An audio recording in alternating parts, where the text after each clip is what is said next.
la Nyanga autrement. LNTV, la Nyanga autrement.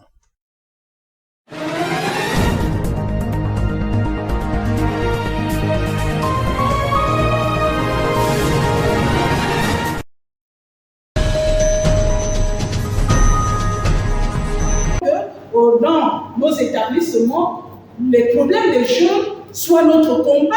C'est suite aux statistiques sur les grossesses précoces, consommation de drogue et violence en milieu scolaire que le gouvernement gabonais a mis en place le programme éducation à la santé et au bien-être, soutenu par l'UNESCO. C'est dans cette perspective qu'un atelier de formation a été ouvert à Tchibonga. Il s'agit pour le gouvernement d'installer cette macro-discipline pour répondre aux problèmes des jeunes.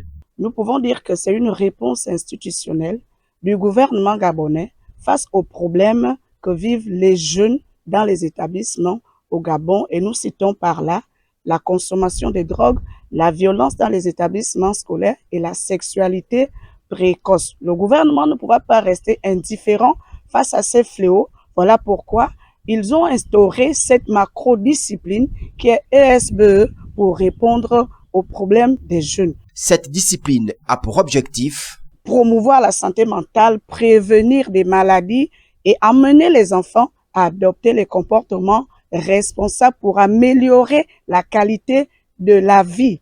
Et il y a des statistiques sur les grossesses précoces, sur la consommation de drogue, les violences en milieu scolaire.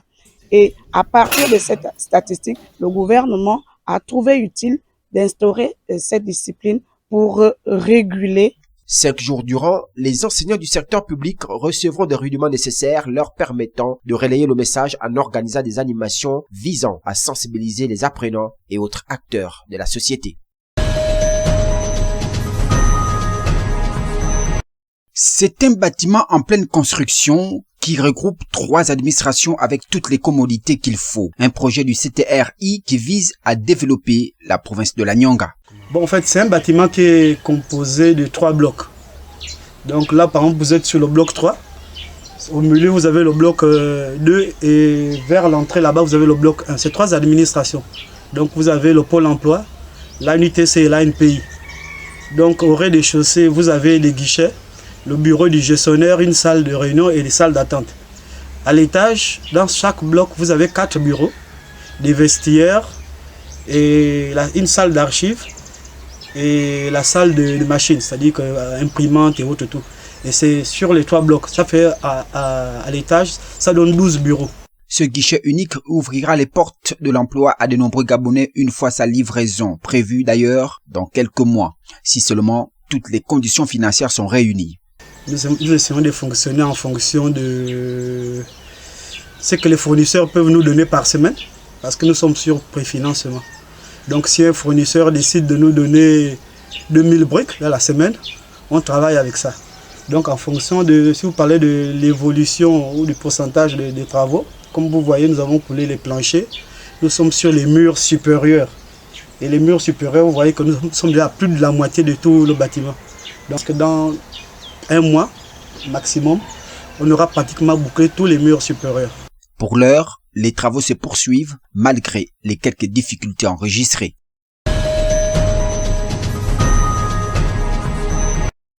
C'est une délégation du ministère de la Planification via le commissaire général au plan dont le but est de mettre en place une cartographie de projets de développement. Cette mission vise à collecter tous les projets de développement, notamment les établissements publics et privés. Mandatée par les plus hautes autorités de la République, la délégation du commissaire au plan a fait une descente de terrain dans la Doutsila. Premier constat, l'école publique de Niali, comptée parmi les ouvrages qui devraient bénéficier d'une réhabilitation selon le directeur. Rien n'a été fait, juste un coup de peinture dont le coût serait évalué à 10 millions de francs CFA, d'où la colère des villageois. Le logement de l'infirmier, il n'y a pas. Ce que les villageois ont demandé, ils n'ont pas respecté ça. Ils ont fait selon eux pour mieux gagner et mieux se rassasier. Pour mieux, n'est-ce pas, avoir quelque chose dans leur poche. Un bâtiment comme celui-ci vaut 10 millions pour la réhabilitation. Vous voyez vous-même, c'est le changement. Ils ont juste mis quoi? La peinture, 2 marches d'escalier. Direction Mabanda. Ici, les travaux sont à l'arrêt depuis plus d'1 an. La future préfecture qui est inachevé. Nous sommes là devant la future résidence du préfet qui est inachevée. Et l'autre côté, en face de moi, vous avez le complexe administratif qui est encore inachevé. Ainsi de suite. C'est pour vous dire, montrer clairement que nous sommes insatisfaits jusqu'à aujourd'hui, mais en tout état de cause, nous comptons sur le dynamisme de Monsieur le Président de la République et du gouvernement. Cette descente de terrain du commissaire au plan a été une occasion pour les populations de la Noutila de faire passer leur message de mécontentement.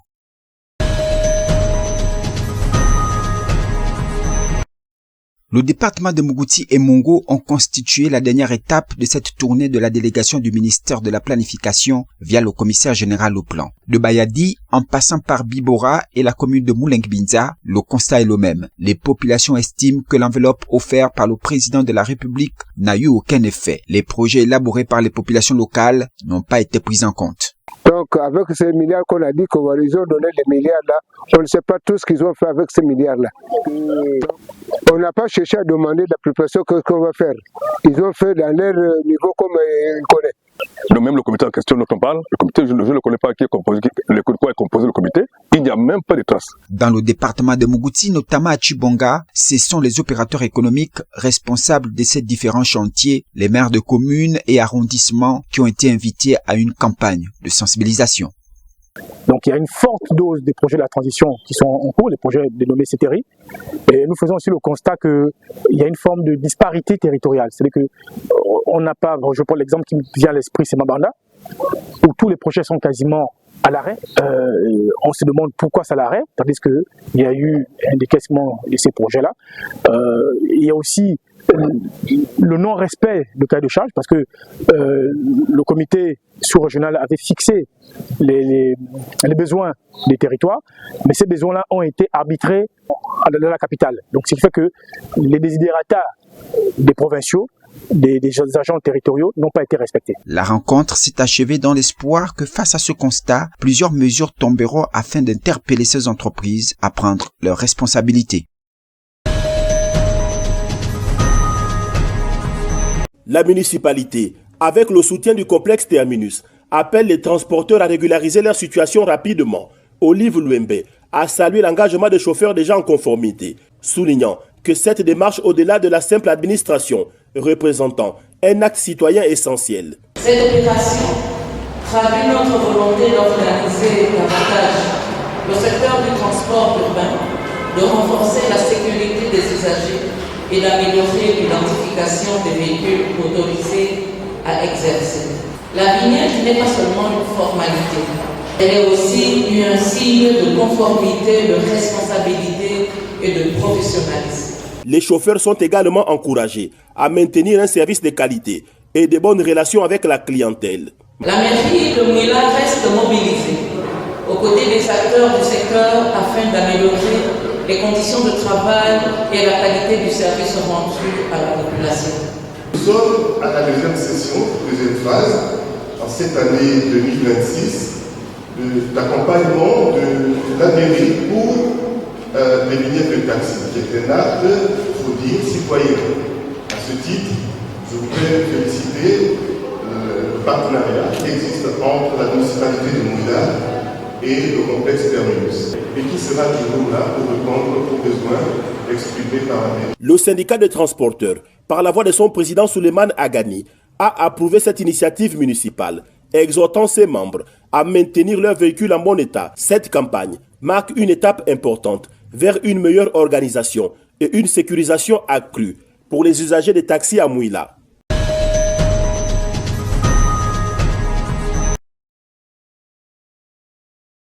Bercia Mbumba, cette compatriote de 25 ans, mène un combat sans relâche pour suivre la santé de sa fille de 7 ans, scolarisée à Lambaréné, atteinte de scoliose de la colonne vertébrale, une maladie dont les causes ne sont pas clairement identifiées.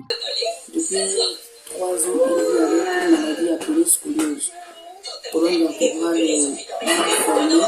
La scoliose, c'est une pathologie qui amène à la déformation de la colonne vertébrale. Les facteurs fixes ne sont pas encore vraiment bien déterminés, mais nous pensons que, selon la littérature, qu'il s'agirait de dégénérescence, en fait, qui amène à la malformation de la tenue de la colonne vertébrale.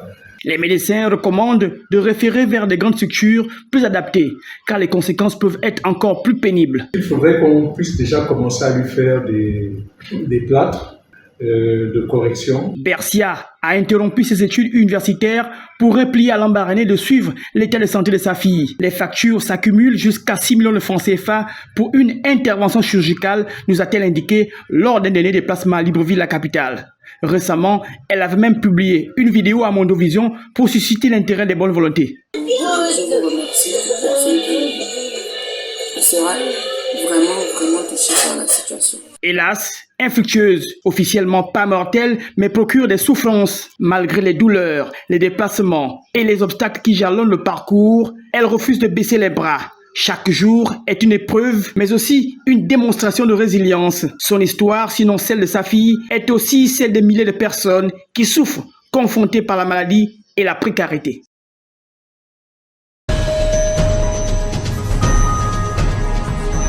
À l'image de la Journée mondiale de la diversité culturelle pour le dialogue et le développement célébrée par l'UNESCO, le département de Libreville sous l'impulsion du préfet Jean-Pierre Abissaï a organisé sa première édition de la Journée des cultures. Plusieurs établissements scolaires de la commune de Mwanda ont pris part, mêlant concours de slam au défilé interlycée. Le clou était la reconstitution de 2 mariages coutumiers. Que nous sommes condamnés à être ensemble, à vivre ensemble. Le thème transversal du jour, le mariage, quoi de mieux peut fonder? Nous avons voulu 2 mariages, un mariage en pays Awandi et Nzebi, qui va permettre à ceux qui ne sont pas Nzebi, à ceux qui ne sont pas Awandi, de voir comment ça se passe, comment on se soude là-bas. Puis, une audace, un mariage en pays mandingue. Madame Yeno, 4e vice-président de la colonie malienne de la Libreville, est revenue sur certains éléments sacrés du mariage malinké. À savoir le respect des lignages, la sacralité de la parole donnée, le symbole incontournable de la cola et enfin la médiation centrale des griots ici présents.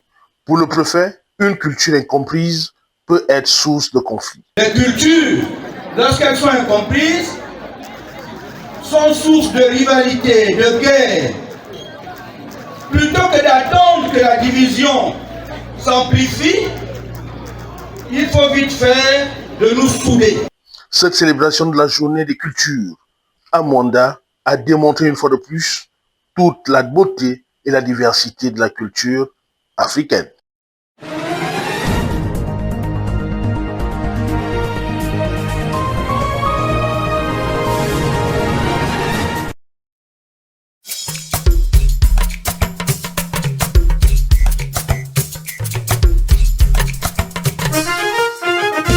LMTV, la Nyanga autrement. LMTV, la Nyanga autrement.